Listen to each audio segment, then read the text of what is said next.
मैं अरुण कुमार पांडे, आप the news words देख रहे हैं। नमस्कार। आज बिहार में एक चर्चा को लेकर आपके सामने हूँ। बिहार एक नई पार्टी आ गई है, जन स्वराज पार्टी। चुनाव रणनीतिकार से राजनेता बने प्रशांत किशोर ने नई पार्टी कल लॉन्च की। बहुत शानदार लॉन्चिंग हुई। शानदार इस अर्थ में कह रहे हैं कि पिछले 2 साल से इसको लेकर वो गांव-गांव पद यात्रा कर रहे थे और हज़ारों गांव में उन्होंने जनसंपर्क अभियान में रात्रि प्रवास भी किया। अब पार्टी बनाई और पार्टी तो 2025 के विधानसभा चुनाव के लिए उन्होंने बनाई है कि बिहार में हमें बदलाव करना है, इतिहास रचना है। अब नीतीश और लालू प्रसाद की राजनीति से मुक्ति दिलानी है। एक तो अभी सत्ता में है नीतीश कुमार और पहले लालू प्रसाद की सत्ता थी। अभी दोनों का एक विकल्प बनना चाहते हैं। बिहार में एनडीए अभी पावर में है, सत्तारूढ़ एनडीए जो बिहार में भी है और केंद्र में भी डबल इंजन की सरकार है और इससे उन्हें मुक्ति दिलानी है, ये उनका संकल्प है। और दूसरी ओर लालू प्रसाद के बेटे तेजस्वी यादव इसी बिहार विधानसभा के विपक्ष के नेता हैं। अब वो अगले चुनाव में मुख्यमंत्री बनना चाहते हैं। 2 बार तो नीतीश कुमार के साथ वो उप मुख्यमंत्री बन चुके हैं। अब ये लड़ाई तो सीधी लड़ाई होनी है। बिहार में राजनीति भी है ये। 90 से जब से मुख्यमंत्री लालू प्रसाद हुए उसके बाद वो सत्ता में रहें या विपक्ष में रहें, राजनीति की एक धुरी है। और भाजपा लालू प्रसाद के खिलाफ थी तो भाजपा ने नीतीश कुमार को चेहरा बनाया। और जब से नीतीश कुमार का, खासकर ये बात मैं कह रहा हूँ 2005 जब नीतीश की अगुवाई में नीतीश के चेहरे पर भाजपा चुनाव लड़ी और 15 साल का शासन जो राजद का था उसे मुक्ति मिली।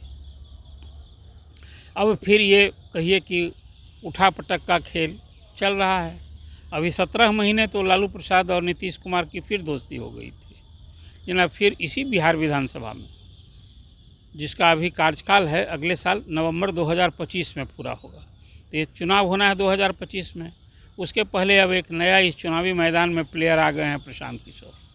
जैसा मैंने आपको बताया कि सभी 243 सीट पर इनकी दावेदारी होगी। सब सीट के लिए चुनाव लड़ेंगे। 200 नया चेहरा होगा जो कभी चुनाव नहीं लड़ा है। और अब तक तो बिहार में जात की राजनीति हो रही है। कोई यादव का नेता है, कोई कुर्मी का नेता है, कोई पासवान जाति का नेता है, कोई भूमिहार का नेता है। मैंने अब यहाँ तो बिहार में जो मैं देखता हूँ, हालांकि सिर्फ बिहार ही नहीं है, अब तो पड़ोसी राज्य यूपी में कहिए, वेस्ट बंगाल में कहिए, झारखंड में कहिए, ये जात और राजनीति दोनों अब तो एक दूसरे से जुड़ा हुआ न है। कैंडिडेट भी जात का चाहिए, वोटर भी जातीय गोलबंदी होती है, इसी से हार जीत होती है। प्रशांत किशोर ने कहा कि नहीं, अब हम जात के आधार पर राजनीति नहीं करेंगे। हमारी राजनीति होगी मुद्दे पर और हम काबिलियत को प्रश्रय देंगे। और उसी काबिलियत में आपने देखा कि आईएफएस, इंडियन फॉरेस्ट सर्विस में रहे मधुबनी के रहने वाले मनोज भारती, उनके पहले कार्यकारी अध्यक्ष कल उन्होंने घोषणा की। इसी तरह के चेहरे जो करियर में कहीं कोई अर्थशास्त्र में, कोई हिस्ट्री में, कोई प्रोफेसर, कोई नौकरशाह, चाहे आईएएस और आईपीएस रहा, ऐसे लोगों की एक बड़ी जमात जुट रही है। अब आज ही उस पार्टी का 25 सदस्यीय एक संचालन समिति बनने जा रही है पार्टी की। मतलब कहिए कि वो एक कार्यकारिणी होगी, उसमें पदाधिकारी भी बनेंगे, पदाधिकारी का भी चुनाव होगा। लेकिन सब की, जिसको कहते हैं कि पार्टी की बागडोर तो रहेगी प्रशांत किशोर। भले ही वो कह रहे हैं कि न वो चुनाव लड़ेंगे न सीएम बनेंगे, लेकिन मैं तो मानता हूं कि वो साधु सन्यासी हैं। भले अभी कह रहे हैं कि चुनाव नहीं लड़ेंगे, मुख्यमंत्री नहीं बनेंगे, आखिर इतनी मेहनत क्यों कर रहे हैं। खैर चलिए, बात तो बात की होगी। 2025 के चुनाव में क्या होगा, किसका खेल बिगाड़ेंगे। अभी तो अब अक्टूबर महीना आ गया और नवंबर अगले साल चुनाव होगा, तो कितने महीने बच गए हैं। इसके पहले बिहार में विधानसभा की 4 सीटों के लिए उपचुनाव होने जा रहा है। बस अब 2-4 दिनों में कहिए, जैसे ही झारखंड विधानसभा चुनाव के लिए चुनाव आयोग डेट की घोषणा करेगा, हमें वही लगता है कि बिहार की वो 4 सीटों के लिए जो विधायक सांसद बन गए हैं उन सीटों के लिए उपचुनाव होंगे। और प्रशांत किशोर के लिए लिटमस टेस्ट है ये उपचुनाव। सभी 4 सीट पर उनकी दावेदारी होगी। और वो तो जैसा बातचीत में दावा करते हैं कि 3 सीट तो मेरी जीत आप जान लीजिए पक्की है। जो जीतन राम मांझी ने सीट खाली की, जो सुरेंद्र यादव ने सीट खाली की है, जो जगदानंद सिंह के सुपुत्र सुधाकर सिंह ने ये सभी सांसद हो गए हैं। जीतन राम मांझी तो केंद्र मंत्री हैं। ये 3 सीट पर तो अभी कह रहे हैं कि हमारी जीत पक्की, आप जान लीजिए हम हरा कर दिखाएंगे। और एक तरारी सीट है जहां माले के विधायक हैं जो अभी आरा से एमपी हो गए, उन्होंने तो राजकुमार सिंह को हराया। उस सीट पर कहते हैं कि अभी हम मुकाबले में हैं। ये बता रहे हैं कि यदि सुनील पांडे के बेटे को टिकट मिला तो ये हार तय है। अभी चुनाव के पहले वो रिजल्ट भी कर रहे हैं। आखिर वो चुनावी रणनीतिकार ने फीडबैक लिया होगा। तो 4 सीट के लिए जो उपचुनाव होगा, ये सचमुच में मैं भी मानता हूँ कि 2 साल का जो उनका भगीरथ प्रयास रहा है प्रशांत की, पहला लिटमस टेस्ट यही हो जाएगा कि वो किसका खेल बिगाड़ेंगे और प्रशांत किशोर ने अपनी कितनी हैसियत बिहार में बनाई। राजनीतिक हैसियत की बात कर रहा हूँ। तो अभी इंतज़ार कीजिए। कई सारे ऐसे उन्होंने मुद्दे बताए हैं चुनाव में जो सचमुच में दूसरे दल के लिए नई पहली पार्टी होगी। पहले तो कहा था, ये बात आप में भी चर्चा होती थी, जो अभी दिल्ली में और पंजाब में सत्ता में है, राइट टू रिकॉल।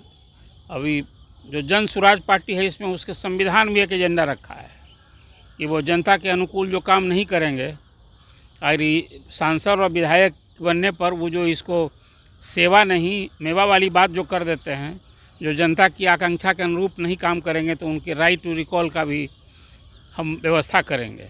खैर, एक बात से बड़ी महत्वपूर्ण कह दी है कि सत्ता में आएंगे तो घंटे भर में पहले जो 2016 से अप्रैल से बिहार में पूर्ण शराबबंदी है, इसको समाप्त करेंगे। और वो कहते हैं शराबबंदी समाप्त करेंगे तो खजाने में 20,000 करोड़ की आमदनी बढ़ जाएगी। इससे में हम शिक्षा में सुधार करेंगे। और भी कई मुद्दे उन्होंने गिनाए हैं कि भाई हम बैंकों में, बिहार में 4.25 लाख करोड़ रुपया जमा है और बिहार में वो मुश्किल से 1.25 लाख करोड़ निवेश किया है बैंक। तो हमारी तो कोशिश होगी कि हम 3 लाख जो बाहर लगा रहा है बिहार से बाहर, उसका भी बिहार में निवेश करावें। तभी बिहार की आर्थिक समृद्धि बढ़ेगी, रोजी रोजगार के अवसर बढ़ेंगे। आज जो 10,000 15,000 के लिए लोग नौकरी करने बाहर जाता है, उसको गांव घर में भी हम स्वरोजगार दिलवा करके बैंक के सहयोग से जब पूंजी होगा तो उससे रोज़गार भी मिलेगा। ये उनकी परिकल्पना है। अब वृद्धों के लिए 2,000 पेंशन, कई ऐसे उनको मुद्दे हैं जो लोगों को जच रहा है। अब कुल मिला जुला कर देखिए कि प्रशांत किशोर की आगे अभी तो फिर पदयात्रा वो शुरू करेंगे। जैसे 2 साल से उन्होंने कहा है कि पूरा ये साल भर जब चुनाव होगा ना, हमारी पदयात्रा नहीं रुकेगी। तो एक पार्टी संगठन तो बन गया है अभी। अब पदाधिकारियों की घोषणा बाकी है और प्रशांत किशोर का खेल बाकी है। अब वो नीतीश कुमार का खेल बिगाड़ेंगे कि तेजस्वी का बिगाड़ेंगे कि दोनों का बिगाड़ेंगे। कोई एक तो विपक्ष में होगा ही ना। तो पहले तो नीतीश कुमार सत्ता में है। जिस नीतीश कुमार के लिए 2015 के विधानसभा चुनाव में नीतीश कुमार भी मानते थे लोहा कि भाई प्रशांत किशोर की रणनीति काम आई, और भाजपा को सत्ता में आने का सपना पूरा नहीं हुआ। हालांकि हम लोग तब मानते थे कि भाई लालू और नीतीश की ये दोस्ती काम आई, इसलिए सत्ता में आ गए, नीतीश कुमार की सत्ता बची रही थी। खैर, अब प्रशांत किशोर तो कई राज्यों में कई दलों के लिए काम कर चुके हैं। वेस्ट बंगाल में ममता बनर्जी, कभी अरविंद केजरीवाल, और 2014 के चुनाव में लोकसभा में तो उन्होंने भाजपा के लिए काम किया था, नरेंद्र मोदी जी के लिए। उसी तरह से कांग्रेस में के लिए भी उन्होंने काम किया, आपको याद होगा। फिर कभी दक्षिण भारत में भी गए वो, तो कई राज्यों में कई पार्टियों के लिए काम किया। अब वो खुद अपने लिए कर रहे हैं। अब देखिए बिहार को बदलने की जो उनकी तमन्ना है, जो सपना है कि 2014 तक बिहार को विकसित राज्य बनाएंगे, इस दिशा में आगे क्या प्रयास होता है, क्या राजनीतिक रंग आती है, ये देखना बड़ा दिलचस्प होगा। आप इंतज़ार कीजिए। प्रशांत किशोर की पार्टी के इस अवतार के बाद जो एक परिस्थिति बनी है, मैंने आपके सामने चर्चा की है। फिर मैं ये बात को मानता हूँ कि जो 4 सीटों के लिए उपचुनाव है, ये खासकर नीतीश कुमार के लिए न सिर्फ बड़ी चुनौती है, बल्कि जन स्वराज के लिए भी लिटमस टेस्ट होगा। और अब बस डेट की घोषणा होने का इंतज़ार है। आप द न्यूज़ वर्ड्स को देखते रहिए, लाइक कीजिए और अपना कमेंट ज़रूर कीजिए कि आपकी नज़र में क्या है, प्रशांत किशोर की पार्टी जन स्वराज कुछ कर पाएगी? ये लालू प्रसाद की राजनीति और तेजस्वी की राजनीति को प्रभावित कर पाएंगे? क्या बिगाड़ पाएंगे या सत्ता से बाहर करेंगे? आप अपनी प्रतिक्रिया ज़रूर दीजिए।